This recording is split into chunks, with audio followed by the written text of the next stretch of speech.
original research that can help them inform their marketing decisions. That's why you need to move beyond focusing exclusively on SEO content. I mean, do a little, but not exclusive. By conducting original research, creating reports, and repurposing those reports, you get the biggest ROI from your marketing efforts. And that's what we're all about, using your time efficiently and effectively. So join me and Erin Balsa in just a few minutes as we chat about how to use original research for your content marketing. See you soon. Hello and welcome to Tiny Marketing. I'm Sarah Noel Block and I teach small marketing departments that are tired of feeling overwhelmed and under-resourced how to build and manage an effective and efficient marketing strategy that works for them. You get expert marketing advice from someone who's been there, done that. Get ready, it's time to dig in. Erin, let's talk about content research. Let's do it.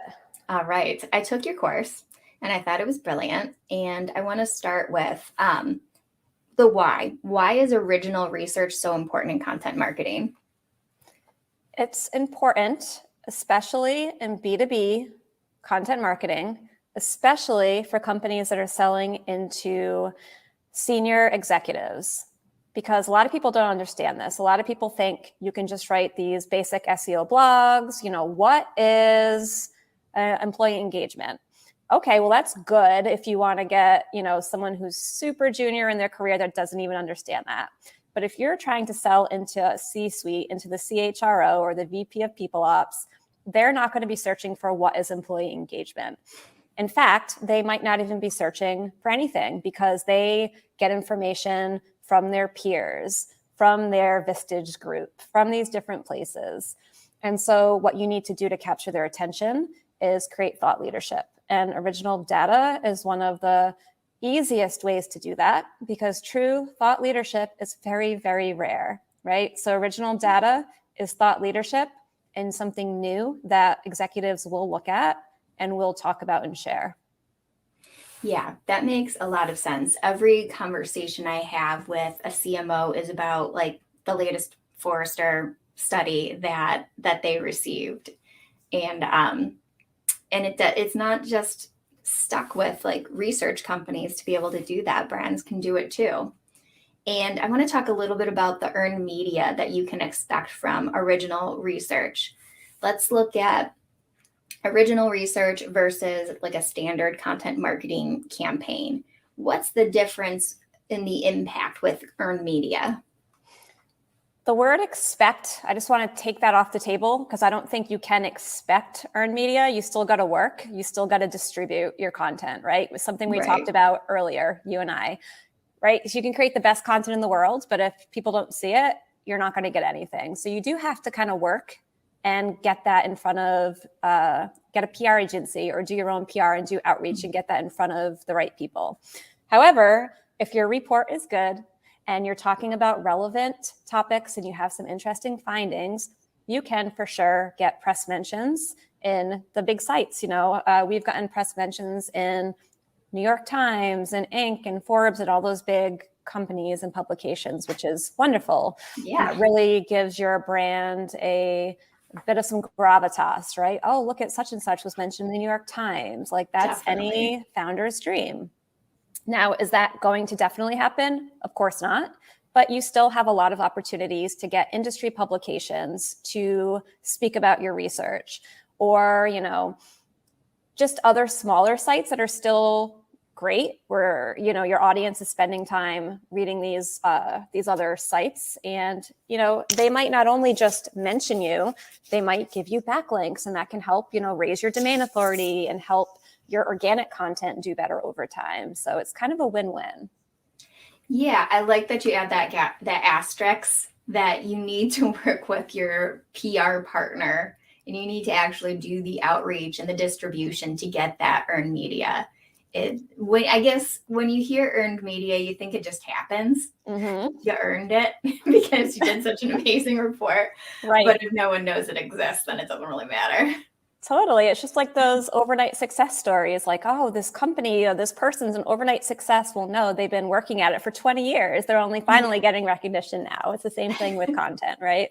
Doesn't just automatically get recognition. Exactly. So how often would you recommend that a brand either sponsors original research or conducts it themselves? If you decide that it's something that you'd like to do as part of your strategy, once a year is great because we have found that a report can drive business results for a whole year. So if you put out a report in February, you might still be seeing revenue uptick a year from now. It's pretty amazing. We even had some reports that were doing well for us in year 2, which is really, really incredible. At the Predictive Index, we used to do about 4 reports a year. So, obviously with content velocity, the more you do many times, the more impact you are able to get if you're able to maintain the same quality and rigor in terms of your distribution and promotion. Yeah. Well, based on what I learned from your course, then it probably took you that entire quarter to create that next report. So it was a lot of research you were doing. It's a lot of work to do a report well. I know a lot of people don't have the budget or the internal resource to spend a whole quarter doing a report. That's okay. You don't always have to have a big, massive report with FUD factor. You can put out mini reports. There are easier, lightweight ways to publish original research at any budget. Well, that's good to know. That actually goes right into my next question is budget. What should brands expect or what should they plan to budget when they're doing original research? Depends on who you want to survey. If you have people who are on your list that will take your survey, if you have somebody who has the time and bandwidth to reach out and ask people to take a survey, really depends, right? So I've seen some companies try to do it for $0, and they have like a marketing generalist who will make the survey themselves using, say, SurveyMonkey. They'll go into all these different communities and Slack groups and social media and say, hey, are you a marketer? Can you take my survey? And if the barrier to entry for your survey is super light and easy, like we're surveying all marketers, doesn't matter if you're a full-time marketer, freelance marketer, doesn't matter if you're entry level, doesn't matter where in the world you live, that is pretty easy to do. People will take your survey. Now, on the other end of the spectrum, at the Predictive Index and with most of the clients I work with, we're surveying senior leaders. So the average senior leader is not going to just be like, sure, I'll take your survey that you put in this random community. They might not even be in that random community. So you typically need to work with a research provider who has access to the audiences you want to survey. And the more niche your list or your specifications get, the more expensive it gets. Like if I want to survey C-level executives in the waste management industry, that's going to be really expensive. Yeah, that's real niche. It's real niche. So just keeping that in mind, the average cost of a survey of between 200 to 300 people might be anywhere between $10,000 and $20,000. Yeah. I was looking at, and it depends on how many people you're getting to fill out that survey too, because if you're not like bootstrapping it and you're paying for each of those submissions to your survey, it could be like $60 per survey sometimes. Oh, it really depends. It really does depend. They call it like per complete. Yeah. Per quality complete. They charge you for the quality completes, not just all the completes. If you work with a good partner, they'll weed out the responses that seem fraudulent or inaccurate.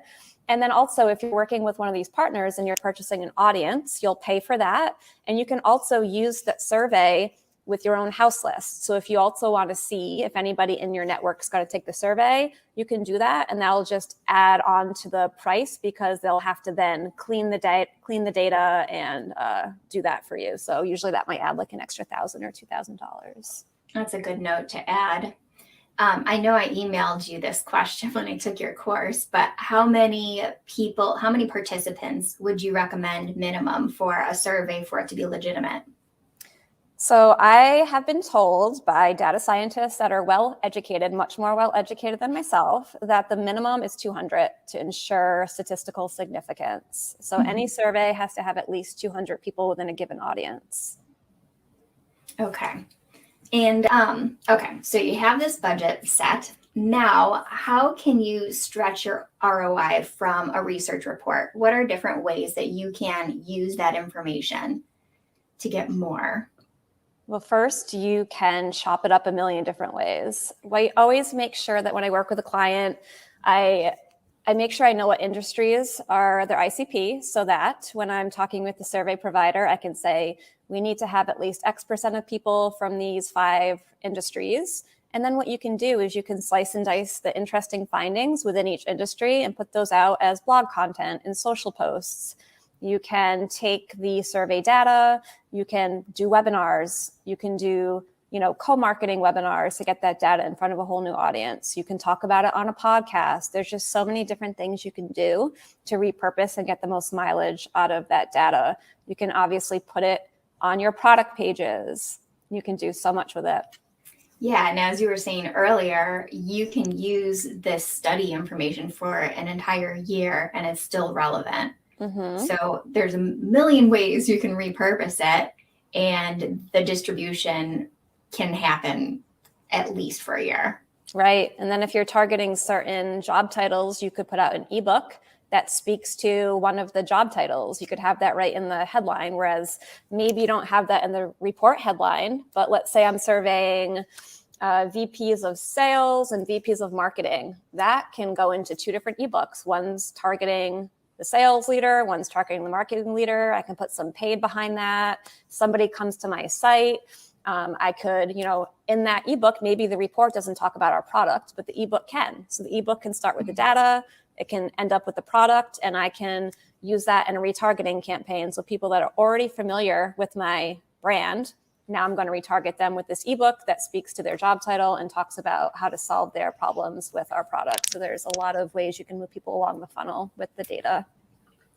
And that just reminded me that you can use ABM to be able to get more power from it. The people that may have downloaded the report, you can target them in advertising with these extra pieces to get, because it takes what?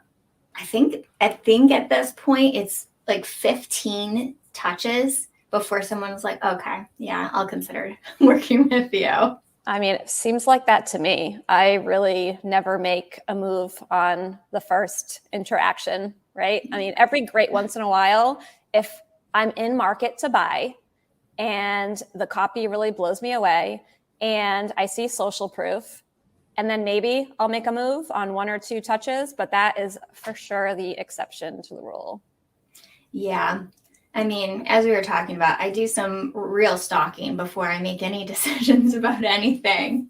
And the same goes for purchases. When someone reaches out to me and they just want to sell me immediately, I'm like, that seems like a red flag. And that's so true. That's the difference. I have never said yes to outreach. Never. Yeah. For me, like when I say yes there has been a recent instance where I did say yes in like the first touch. It's because I was already in market. I was already looking. I happened to come across this ad in my feed and the copy spoke to me. There was tons of social proof and I ended up moving forward after 1 phone call. So sometimes it can happen, but that's for sure like the only time that's happened in the last like 5 years. Yeah. And I would say when that happens to me, at least, I've already heard about them. I've already started to trust them because I've read their content before and follow them on social. And then if they happen to reach out to me to pitch me something, I'm a lot more open after I've already experienced them. Totally. And like for me personally, in this case, I don't just know I have a problem. I know exactly what my problem is. I've done tons of research to define and understand it.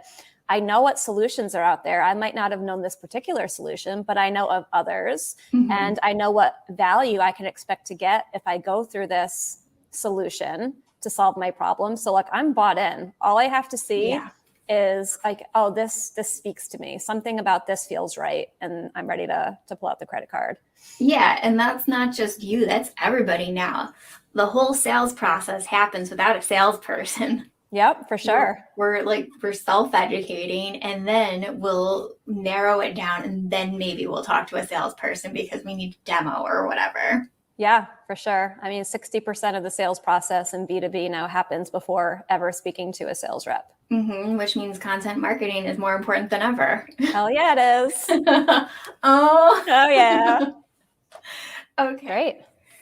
Before we wrap up this conversation, can you explain how people can work with you, where they can find you online, anything you're working on? Yeah, so I'm the only Erin Balsa on LinkedIn. So That's lucky. convenient. So convenient. So lucky that I married a guy with an unusual last name. So you can search for Erin Balsa and you'll find me on LinkedIn. I also have a website, erinbalsa.com.